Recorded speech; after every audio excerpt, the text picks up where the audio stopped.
Ry Andriamanitra masina indrindro, Andriamanitra tsara tokoa ianao. Ny anjely rehetra dia mananatra feoany mioby anao Andriamanitra masina, dia tahaka izany ihany koa izay noforon'ny tananao Tompo, midera mankalaza manome voninahitra anao. Amin'ny fiainanay rehetra Tompo dia mahatsiaro izay fa tsy afa-misaraka aminao tokoa, satria Andriamanitra lehibe tokoa ianao, dia izany no antony iteranay ny anaranao.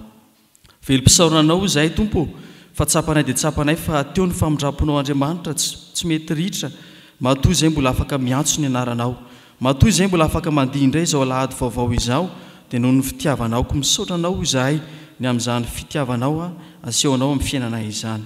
Isaoranay ihany koa ianao ny amin'ny fitahim-panahy rehetra, atobaka ao eo amin'ny fiainanay, na izay tsapanay izany, enina mety izay asehonao manaraka anay amin'ny andro rehetra iainanay ihany koa azy. Dia ankehitriny Tompo, manatanteraka indray ny fanompoana izahay, dia mahatoky simino izay fa niasa fanainao masina hitaridalina anay, ka tonga anay andray fahariana vaovao avy amin'ny alalan'ny fianonan'ny teninao sy ny fimbonana masina tanterahanay amin'ny tian'io ity. Amin'ny anaran'i Jesosy naovanay sy andrinay ny vavakay. Amen. Andeha no tsika amin'ny fanajana ry havana, sady eritreretintsika tsara ny teny manambara ny sitrapon'Andriamanitra amintsika. Fa hoy ny soratra masina manao hoe, fa raha tahiny mitondra fahahoriana noho ny fahamarinana ianareo dia sambatra, ary aza matahotra tahaka azy, ary aza mangorohoro ianareo, fa manamasina an'i Kristy ho Tompo ao am-ponareo. Ary aoka ho vonona mandrakariva ianareo hamaly izay manontany anareo ny amin'ny antony fanantenana ao anatinareo, nefa amin'ny fahalemem-panahy sy ny fanajana. Amen. Ry havana, raha andinikeloka ny Tompo manoloana ny sitrapony izay nambara tamintsika, dia tsy misy amintsika marina eo anatrehany. Andeha isika kaiky ny tsy fahamarinantsika, samy hivavaka mangina, dia aorian'izay raha tsika ny vavaka fifonana. Vavaka isika. Andriamanitra mahatsiaro fa mpanota tokoa izahay rehefa nandre ny sitraponao izay nambara taminay teo. Mamindrafo Andriamanitra mamela heloka fa mpanome tsiny lava izahay raha mba miatrika fahahoriana noho ny fijoroana amin'ny fahamarinana indraindray, ary tsy manaky hitondra ny azo fijaliana akory azy izahay. Ary matetika azy izahay Tompo no tsy samijoro fa volombelona, mahatoky manoloana ny faninjehana izay miatra aminay. Tsy manome voninahitra anao Andriamanitra izahay na amin'ny teny na amin'ny asa, ary tsy manaja izay masina indrindra ihany koa izahay, fa ny mandoto ny anaranao no ataonay azy indraindray. Ary ny antony finoanay Tompo, ny antony fanantenanay dia toa tsy fantatra akory, ary tsy hainay ny mamaritra azy. Raha mba manontany ny olona ny amin'ny hoe inona tokoa moa no antony hivavahanay, dia tsy manan-kambara izahay indraindray, fa toa manao fivavahana ampahazarana fotsiny ihany. Dia mifona aminao izay Andriamanitra noho ny amin'izany fahotanay izany. Tsapanay tokoa fa tafasaraka taminao Andriamanitra izahay, ary tsy mahitanao Andriamanitra amin'ny androm-piainanay raha mbola milona ao anatin'ny fahotana. Dia miaiky ny tsy fahamarinanay izahay, ary ny amin'i Jesosy Kristy izay maty mba ho famonjenanay no asainay mangataka izany famelana izany. Amin'ny anaran'ny rahateo no naovanay ny vavakay. Amen. Ry havana malala, ho anao izay mibebaka marina tokoa dia andeha handray am-pifaliana ny teny famelan-keloka izay atorotro ny Tompo antsika. Fa hoy ny Tompo, hatry ny fony ianao tsy mbola noforoniko tany an-kibo no efa fantatro, ary hatry ny fony ianao tsy mbola teraka no efa nohamasiniko sy notendreko mpaminany ho an'ny firenena. Koa ambara amin'ny anaran'ny Tompo ary fa voavela ny elokareo noho ny anaran'ny masina. Aleloia, miderany Tompo. Ho antsika izay voavela eloka ry havana, dia andeha ambarantsika ampahibe maso sy ampasahina ny finoantsika araka ny fanekem-pinoana larina faharoa manao hoe, isika mino n'Andriamanitra iray, ray tsy toa, mpanao ny lanitra sy ny tany, ary ny zavatra rehetra na ny hita na ny tsy hita, ary an'i Jesosy Kristy Tompo iray, zanak'ilay tokan'Andriamanitra, nateraky ny rainy talohan'izao rehetra izao. Ny mazava avy amin'ny mazava, Andriamanitra tokoa avy amin'Andriamanitra, nateraka fa tsy natao, miray amin'ny zavatra rehetra. Izy no nahariana izao tontolo izao noho ny amintsika olombelona, sady ho famonjenantsika, dia nidina avy tany an-danitra izy, ary natao fanahy masina nofo avy tamin'ny Maria Virjiny, dia tonga olona izy. Nombona tamin'ny azo fijaliana ho fanavotana antsika, tamin'ny anapahany Pontio Pilato izy. Maty izy ka nalevina, nitsangana tamin'ny maty tamin'ny andro fahatelo, arak'izay voasoratra izy. Niakatra ho any an-danitra izy, ary mipetraka eo tanakavanany ray. Avy any eo viany ray amin'ny voninahitra hitsara ny velona sy ny maty ary mandrakizay ny fanjakana. Isika mino fanahy masina tombo sady mpanome aina izay avy amin'ny ray sy ny zanaka ka hitsahona sy ankalazaina miaraka amin'ny ray sy ny zanaka. Izy dia niteny tamin'ny vavan'ny mpaminany. Isika mino ny fiangonana iray masina miorina amin'ny fanambarany apôstôly ary manerina izao tontolo izao. Isika manaiky ny batisa iray ho famelan-keloka sady manantena ny fitsanganan'ny maty ary ny fiainana mandrakizay. Amen.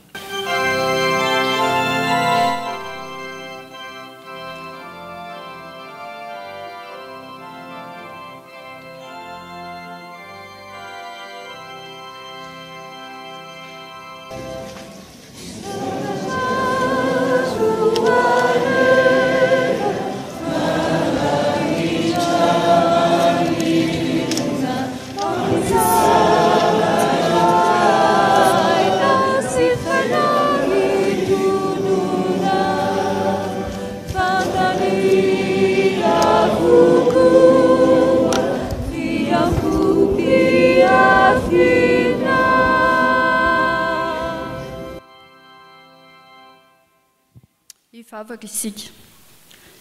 Ray malalo mideranao izahay fa mitantana ireto ankizy sy tanora ao eto an-tranonao ianao. Misaotra fa omenao teny an-trano izahay, teny fahamarinanao izay manamasina anay, hitoetra ao am-ponay anie izany. Taio Tompo, fa tsy ho disan-jara amin'izany ireo izay tsy afaka manatrika eto, amin'ny anaran'i Jesosy. Amen.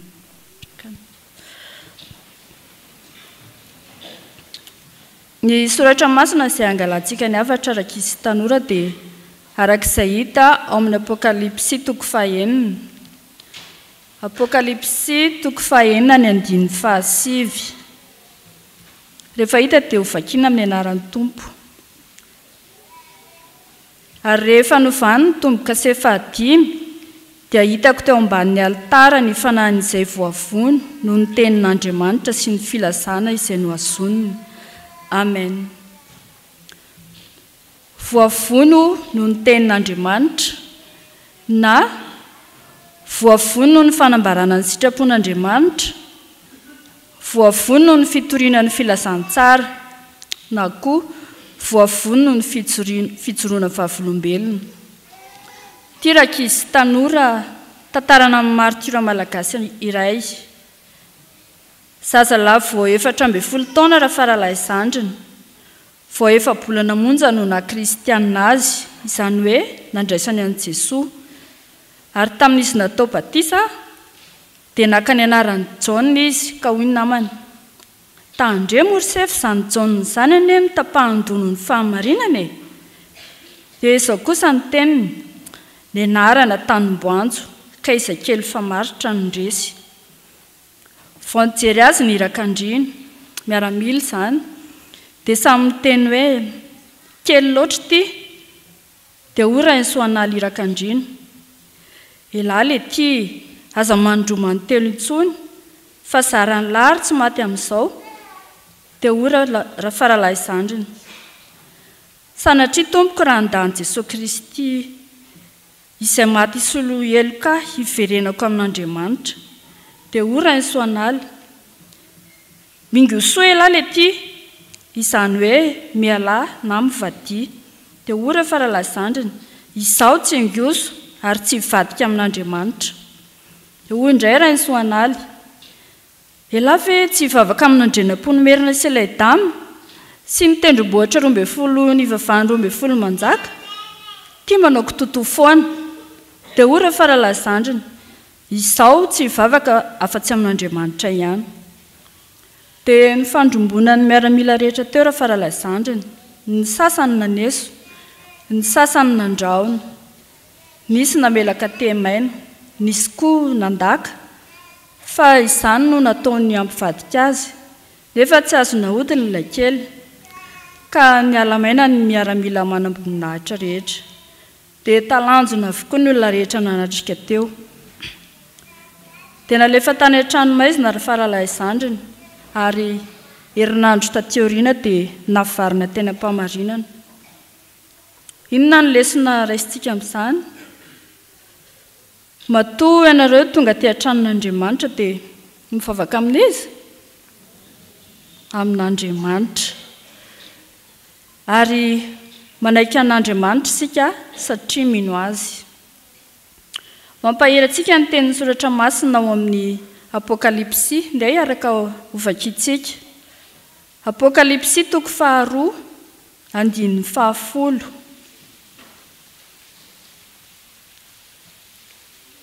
Apokalipsy 2:10. Fa nahita daholo tsika. Rehefa hita dia hovakintsika amin'ny anaran'ny Tompo manao hoe: aza matahotra izay efa iretanareo. Indro ny devoly efa hanao ny sasany aminareo an-trano maizina mba ho voazahatoetra ianareo ary ampahoriana filoana. Aoka ho matoky hatramin'ny fahafatesana ianao dia omeko anao ny satro-boninahitra fiainana. Amen. Jesosy koa dia novonoina noho ny tenin'Andriamanitra, novonoina noho ny fanambarana ny sitrapon'Andriamanitra, noho ny fanaovana ny asan'Andriamanitra. Tsy mahafaty antoka izany ndraiky izy tanora fa izany no ahazoantsika ny fiainana mandrakizay. Aza mivadika amin'Andriamanitra. Amen. Hivavaka isika. Jesosy, misaotra fa nanaiko faty ho anay ianao. Misaotra fa nisy martyra malagasy nanaradianao. Tehirizo aminao izay Tompo mba tsy hivadika aminao ary ampahirezo mandrakariva. Amin'ny anaran'i Jesosy be fitiny no anaovanay ny vavaka. Amen.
Hiaraka hivavaka isika tompoko. Misaotra anao zahay iray eo fa mbola nomenao izao fotoana izao hamakina ny teninao. Ny teninao izay mampianatra sy mananatra anay hanana fahamasinana amin'ny fahatahoana an'Andriamanitra. Koa mangataka ny fanahy masina izahay hiasa aty anatinay mba tsy hisy latsaka na litera iray aza ny teny vakinay. Tendreo ny lehilahy mpitondra izay anambara ny afatrao ary aoka tsy hisy feore afa-tsy ny teninao sy ny afatra tianao ambara ny fiangonana. Dia mitenena raha eo fa miaino izahay mpanomponao. Amen. Hiaraka mamaky sy hiaino ny soratra masina isika ao amin'ny fanekena taloha. Bokin'i Estera, Estera 4 andininy 9 ka hatramin'ny 17.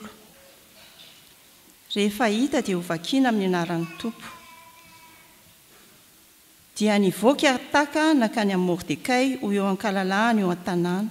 Dia ilay eo anoloan'ny vavadin'ny mpanjaka.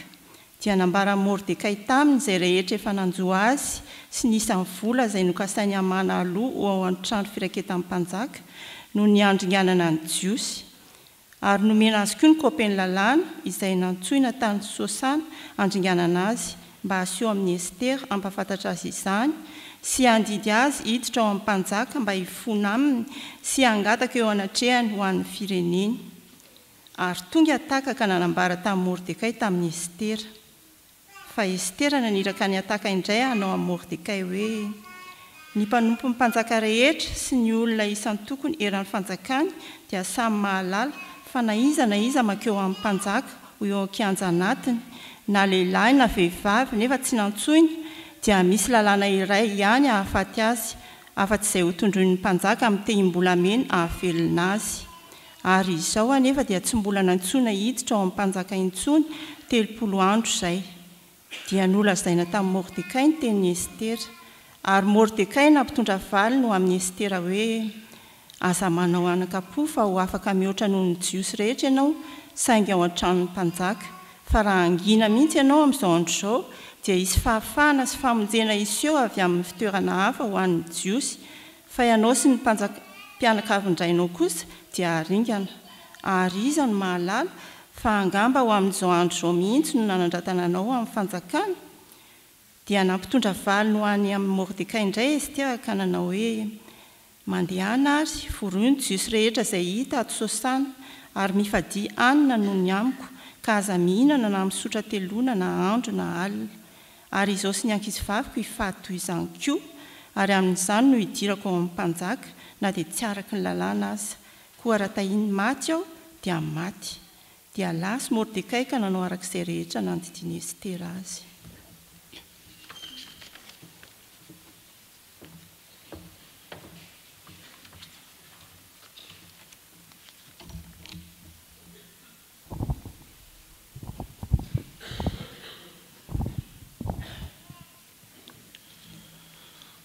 Ho tohizantsika ny famakiana ny soratra masina ao amin'ny fanikena vaovao. Filazantsara araka ny Lioka toko 12 andiny 4 ka hatramin'ny 7. Ary hofaranantsika ny famakiana ny soratra masina ao amin'ny bokin'ny Apokalipsy toko 9 andiny 7 hatramin'ny 12. Rehefa hita dia ho vakiana amin'ny anaran'ny Tompo. Ary lazaiko aminareo sakaizako hoe aza matahotra izay mamono ny teny, nefa noho ny afaka izany dia tsy mahay manao mihoatra noho izany. Fa aseho anareo izay atahoranareo, matahora izay manam-pahefana anarany amin'ny elo, rehefa novonony, eny hoy izao aminareo, matahora azy. Tsy eranambatra va ny vidiny tsitsina 5, nefa tsy misy adonony eo an-trehan'Andriamanitra ireny na dia iray akory aza. Fa na dia ny volondohanareo aza dia efa voaisa avokoa. Aza matahotra fa mihoatra noho ny tsitsina maro ianareo.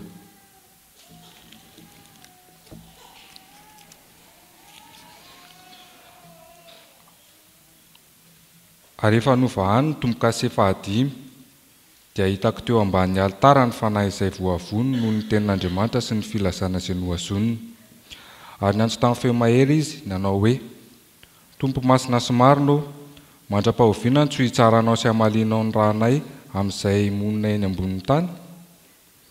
Ary samy nomena akanjo fotsy lava izy rehetra, ary nasaina niala sasatra kely aloha izy mandra-pahatapitry ny mpanompo namany sy ny rahalahiny, izay efa vonona tahaka azy koa.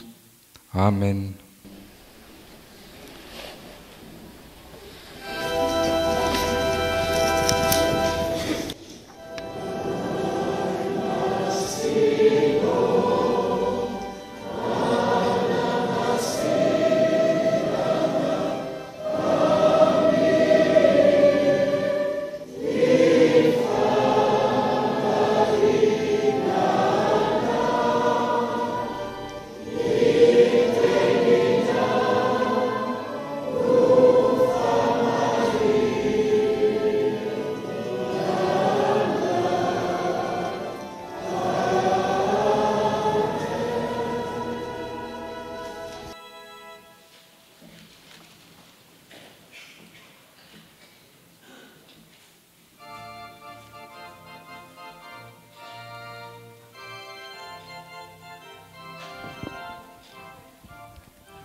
ho aminareo rehetra ny fahasoavana sy ny fiadanana avy amin'ny fahalalana tsaran'Andriamanitra sy Jesosy Kristy tompontsika.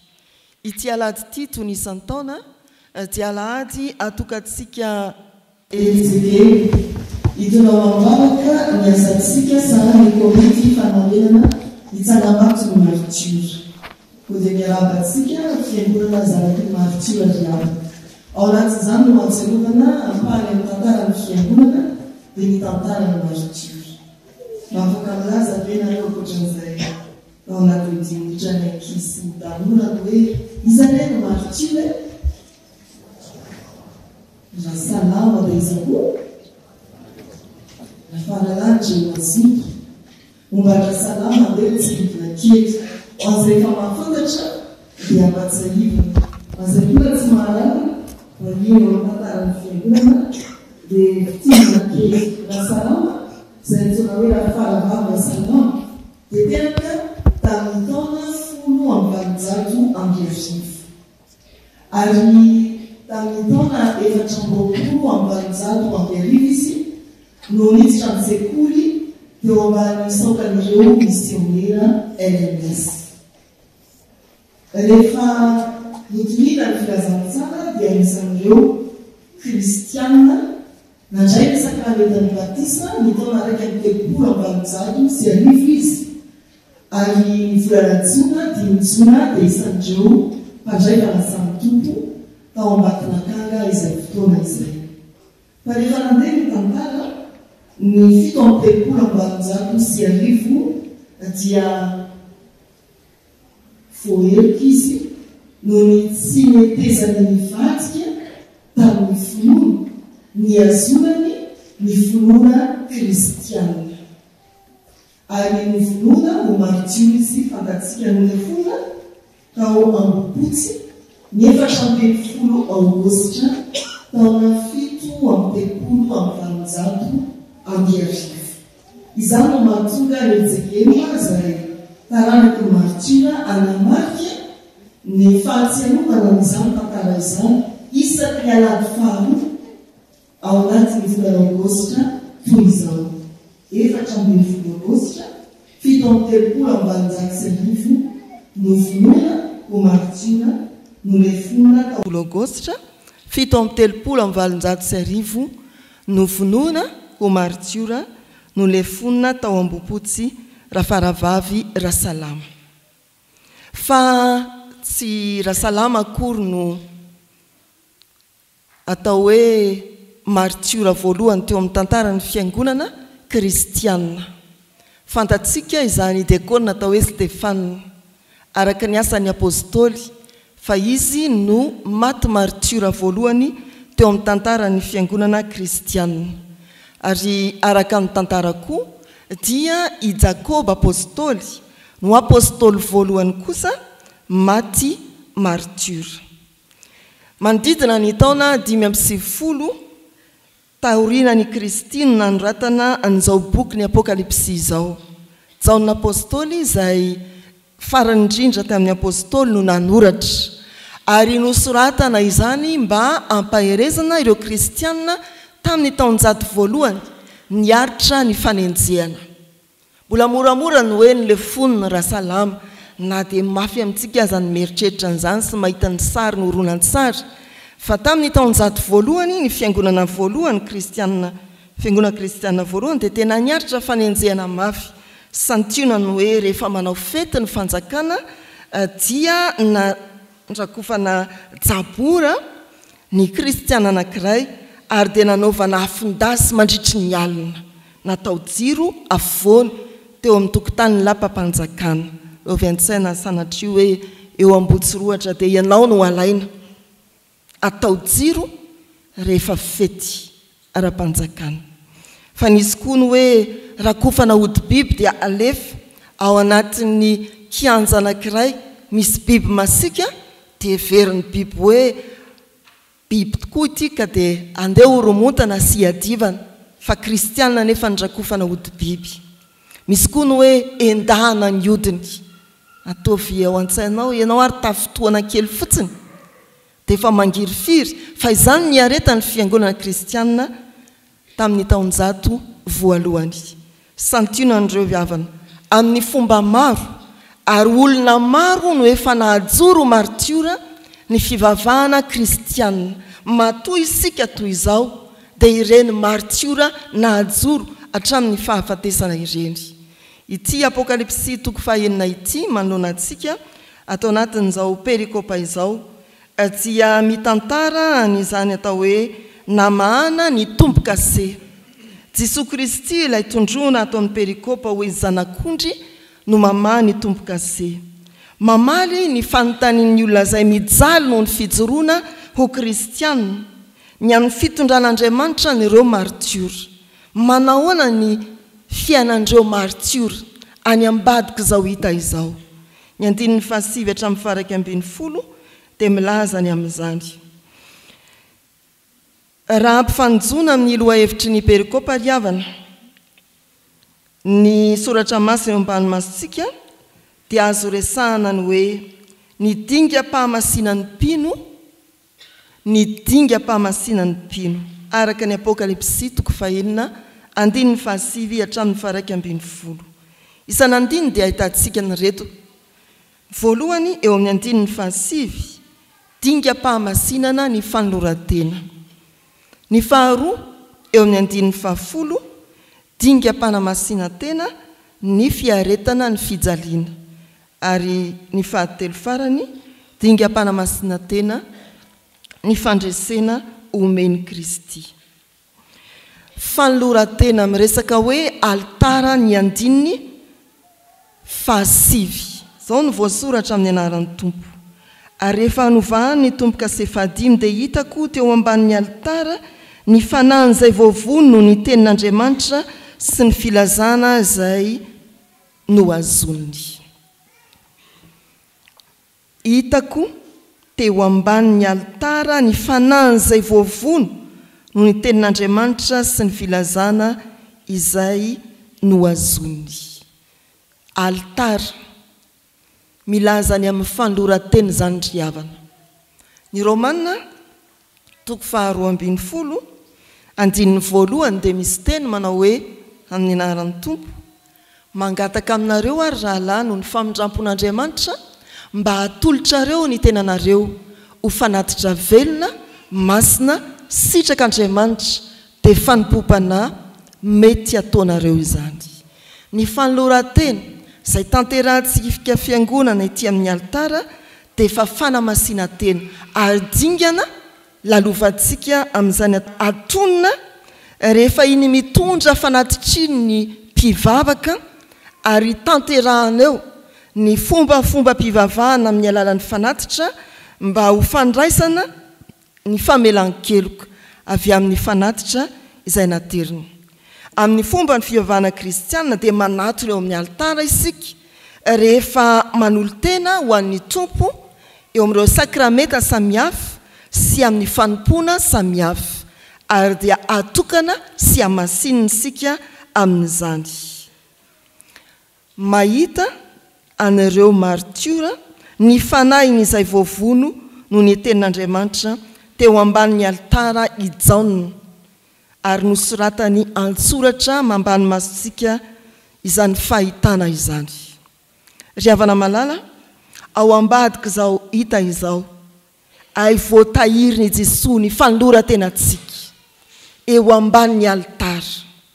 Voatahiry ny Jesosy ny fanoloran-tenanao, ny fanamasinantenanao, ny fanokana-tenanao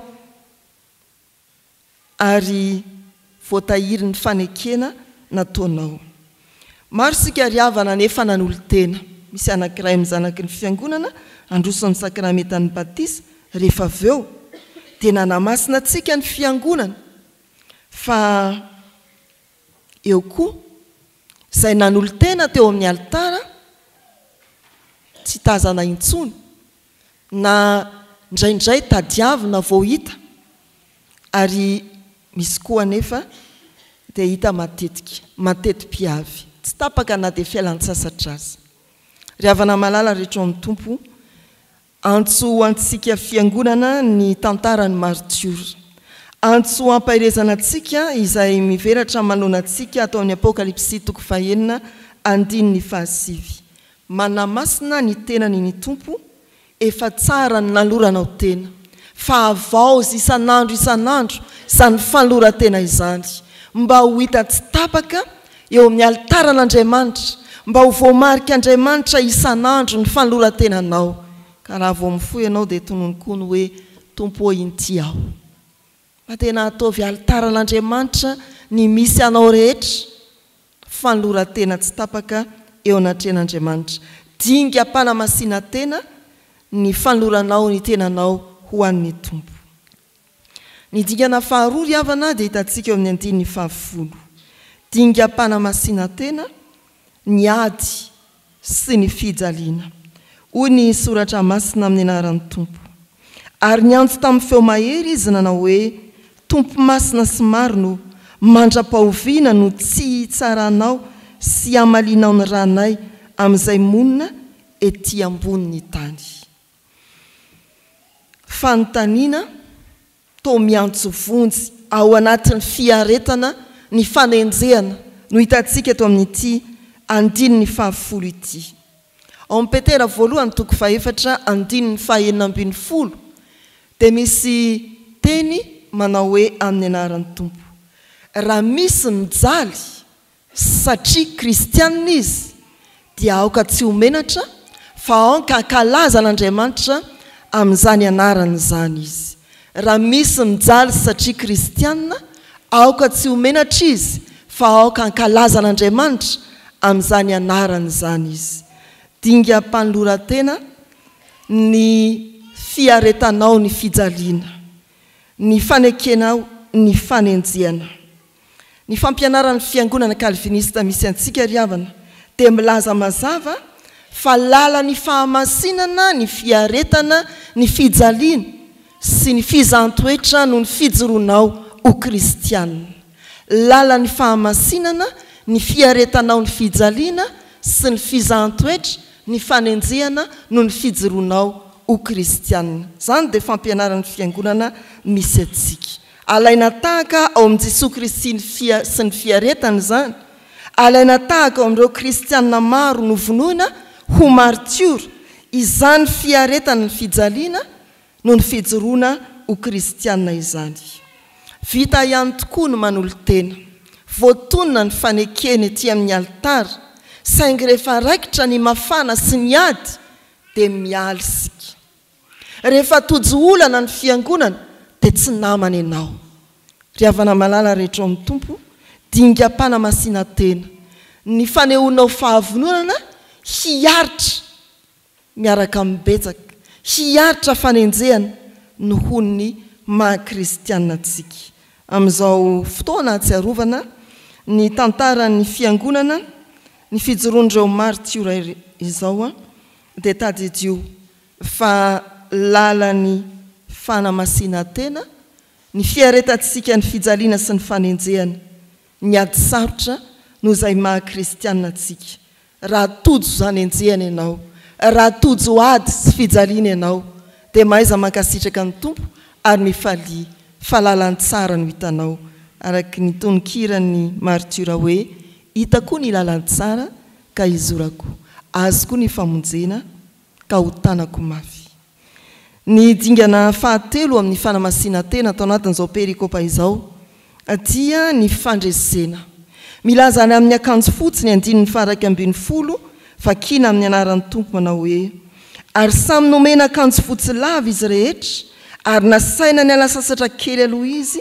mandra-pahatapitry ny mpanompo namany sy ny rahalany zay efa hovonoina tahaka azy koa fandresena milaza ny akanjo fotsy ity andininy faharaiky ambin'ny folo ity eo ampiteo amin'ny toko fahafito andininy fahatelo ambin'ny folo raha vakina dia izao ny voasoratra amin'ny anaran'ny tompo iza moa ireo miakanjo akanjo fotsy lava ary avitaiza izy fa hoy izao taminy tompoko ianao no mahalala dia hoy izy tamiko ireo no avy tamin'ny fahoriana lehibe ary ny akanjony no sasany sy nofitsiny tamin'ny rany zanak'ondry fandresena mariky ny fahavonona ny famelan-keloka tanteraka ny fanamasinan-tanteraka an'ireo olona niaritra ny fanenjehana tonga tamin'ny fahafatesana martiora novonoany tompo ny akanjo fotsy milaza ny fandreseny manomana azy hiditra ao amin'ny fantanterahany fiainana mandrakizay ry havana malala na lambaraka no elohiny no vonona ny martiora fa Andriamanitra mitsara marina kosa dia manome voninahitra azy ary manamarina azy dia mampiditra azy ho amin'ny mandrakizay. Kristianina maro havana ny tsy matoky an'Andriamanitra rehefa tonga ny fizahan-toetra ka tsy maharitra miandry amin'ny fanantenana izany akanjo fotsy izany. Kristianina maro ny tsy maharitra fakapanahy dia tsy mahajoro kristianina rehefa tonga ny fakapanahy ka miosina amin'ny fahotana indray, tsy miandrandra alay akanjo fotsy efa vonona. Ho antsika amin'izao alahadin'ny martiora izao, efa mbiantanan'ny tompo ny akanjo fotsy omenanao, miandry anao ny fiainana mandrakizay.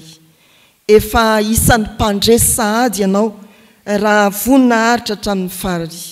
Manolora tena mivonona hiady fa handresy miaraka amin'ny Kristy ianao. Raha mifaran'izao mafatr'Andriamanitra izao dia antsoina isika hanamasina ny tenantsika ka hanavao isan'andro ny fanoratenantsika ao amin'ny Kristy, hivonina, hiatrika, hiady tahaka ny Kristy ary indrindra anantena fandresena miaraka amin'ny Kristy, hiara-manam-boninahitra aminy sy hiaina mandrakizay ao amin'ny fanjakany. Ho an'Andriamanitra ny voninahitra. Amen.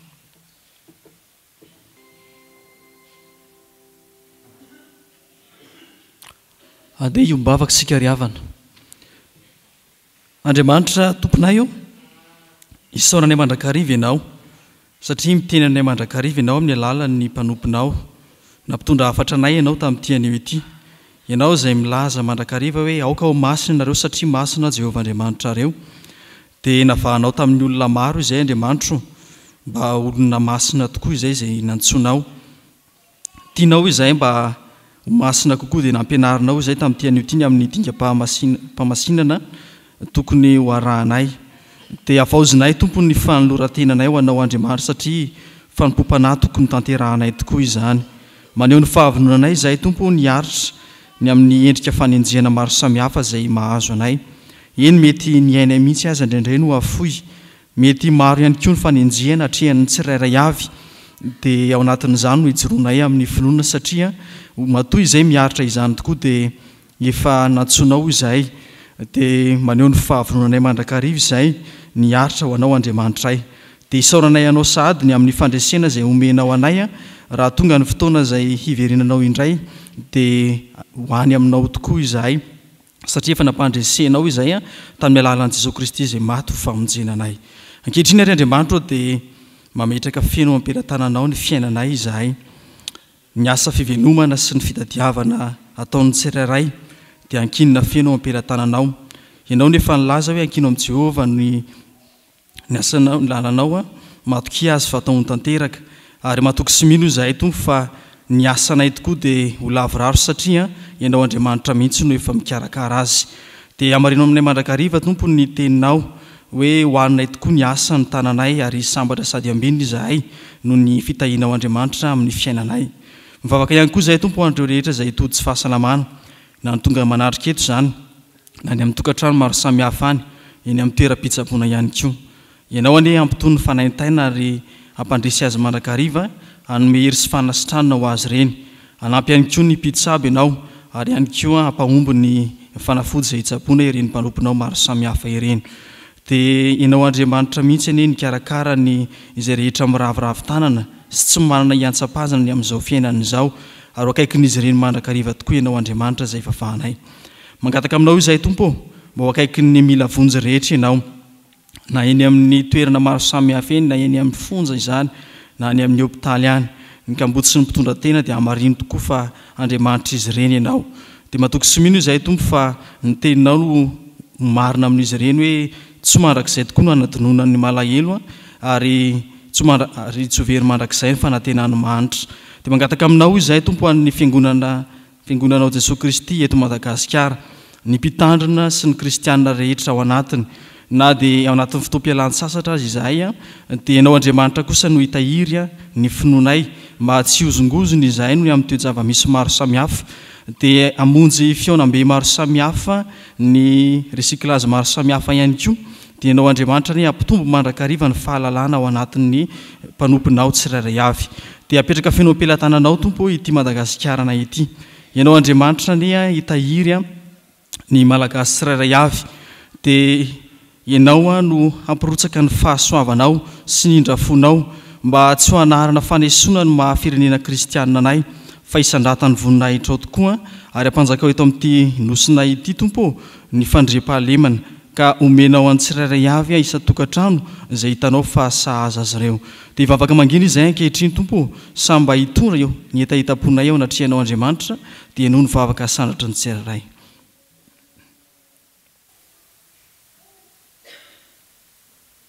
Andriamanitra tiana ihany koa ny mametraka eo am-pelantananao Andriamanitra ny asa komity fanorenana ny tsangambaton'ny martiora mba ho jerenao manokana tompo izany asa izany dia mba ho tantara velona tokoa ny mahafiangonana martiora anay fiangonanao Jesoa Kristy eto Madagasikara ka ny finoany ireny martiora ireny tompo dia ho kitana fitarikandro koa hanazavanay ary mba ho arahanay ny finoany izy ireny dia mahatoky somino izay Andriamanitra fa izay rehetra mahasoa anay kanefa tsy voatony ny vavanay dia ho tanterahanao amin'ny fiainanay fa mianaran'i Jesosy naovanay ny vavakay ary mbola iarahanay manonona ilay vavaka tsara nampianarin'ny mpiana fa izay manao hoe rainay ao sy ny an-danitra ho amasinany ny anaranao ho tonga ny fanjakanao atao any sitraponao etỳ tany tahaka ny any an-danitra meo any an'io izay anina sahaza ao anay ary mamela ny elokay tahaka ny amelanay izay meloka taminay ary izay mitondra anay amin'ny fakapanahy manafanay amin'ny ratsy anao ny fanjakana sy ny hery ary voninahitra mandrakizay.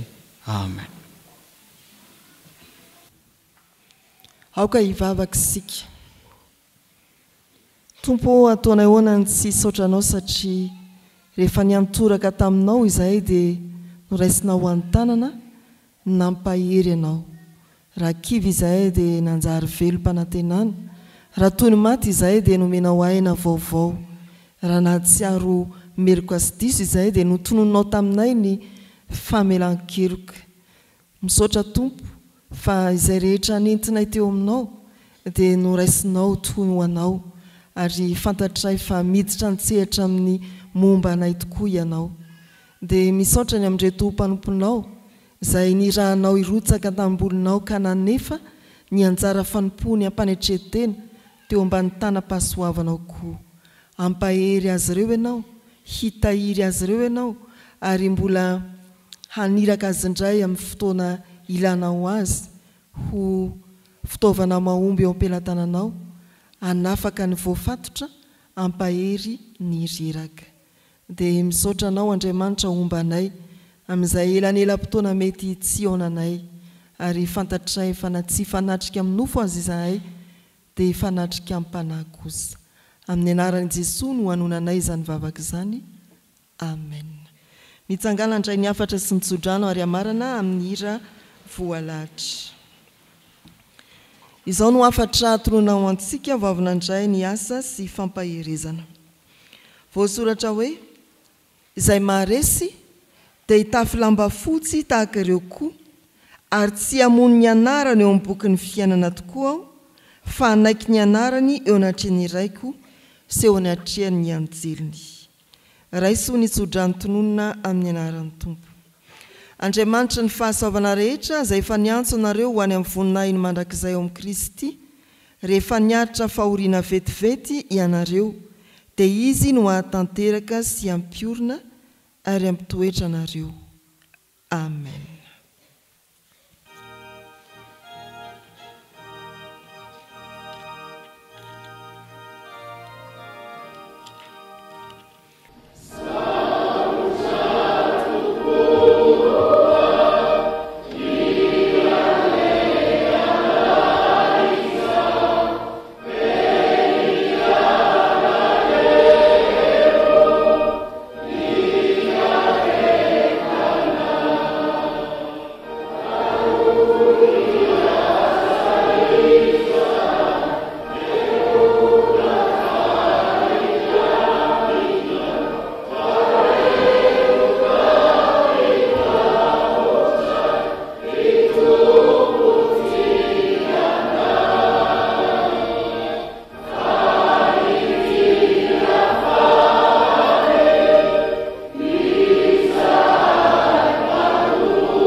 ho an'andriamanitra irerianany ny voninahitra amin'ny anaran'ny Ray sy ny Zanaka ary ny fanahy masina.